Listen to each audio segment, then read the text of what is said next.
قرآن نور، صحابہ نورانی، قرآن سینے میں لیا آپ بھی بن گئے نورانی۔ اور نور کا معنی کیا ہے؟ روشن۔ جن کے زبانوں پہ قرآن، زبان روشن، جن کی آنکھوں کے سامنے قرآن، آنکھیں روشن، اور جن کے دماغ میں قرآن، وہ دماغ روشن، اور جن کے سینے میں قرآن، سینہ روشن، اور جن کے گھروں میں قرآن، گھر بھی روشن، اور جن کی زبان پہ وہ قرآن آتا نہیں ہے، تو نور کی ضد ہے ظلمت، تاریکی تاریکی۔ اس لیے روشن خیال ہم ہے، تمہارا باپ بھی نہیں ہے۔ اس لیے روشن خیال ہم ہے۔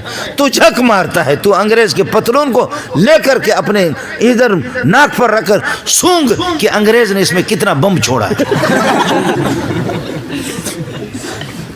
تو انگریز کے پتلوں کو لے کر کے، مجھے معاف کریں آپ حضرات، مفتی فاروق صاحب کو مجھے بلانا نہیں چاہیے تھا، سمجھے؟